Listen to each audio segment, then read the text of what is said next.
Breaking news చూస్తున్నాం. ఏలూరు జిల్లా కోయిలగూడెం మండలం రామానాజీపురంలో దారుణం చోటు చేసుకుంది. భార్యను కత్తితో నరికి హత్య చేశాడు భర్త. భార్యాభర్తల గొడవల నేపథ్యంలో ఘటన చోటు చేసుకుంది. భర్త రాజనాల సూర్యచంద్రం భార్య సాయలక్ష్మిని ఇంట్లో నుండి బయటకు వస్తుండగా మెడపై కత్తితో నరికి చంపిన వైనం. భార్యను హత్య చేసిన అనంతరం కత్తితో ఇంటి గుమ్మం ఎదుట కూర్చుని భార్య మృతదేహం వైపు చూస్తూ ఉండటం గగుర్పాటుకు గురిచేసింది. ఇద్దరి మధ్య గొడవ లేక వివాహేతర సంబంధాల నేపథ్యమా అనే విషయం తేలాల్సి ఉంది. నిందితుడిని అదుపులో తీసుకుని కేసు నమోదు చేసి దర్యాప్తు చేస్తున్నారు కోయిలగూడెం పోలీసులు.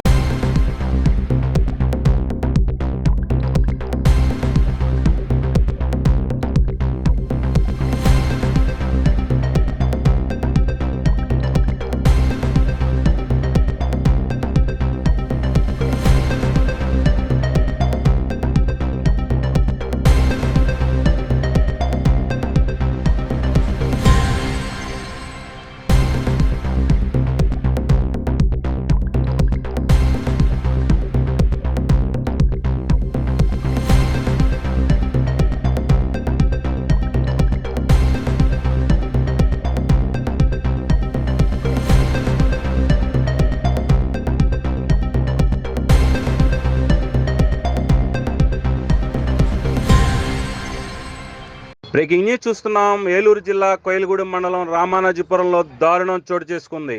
భార్యను కత్తితో నరికి హత్య చేశాడు భర్త. భార్యాభర్తల గొడవల నేపథ్యంలో ఘటన చోటు చేసుకుంది. భర్త రాజనాల సూర్యచంద్రం భార్య సాయలక్ష్మిని ఇంట్లో నుండి బయటకు వస్తుండగా మెడపై కత్తితో నరికి చంపిన వైనం. భార్యను హత్య చేసిన అనంతరం కత్తితో ఇంటి గుమ్మం ఎదుట కూర్చుని భార్య మృతదేహం వైపు చూస్తూ ఉండటం గగుర్పాటుకు గురిచేసింది. ఇద్దరి మధ్య గొడవ లేక వివాహేతర సంబంధాల నేపథ్యమా అనే విషయం తేలాల్సి ఉంది. నిందితుడిని అదుపులో తీసుకుని కేసు నమోదు చేసి దర్యాప్తు చేస్తున్నారు కోయిలగూడెం పోలీసులు.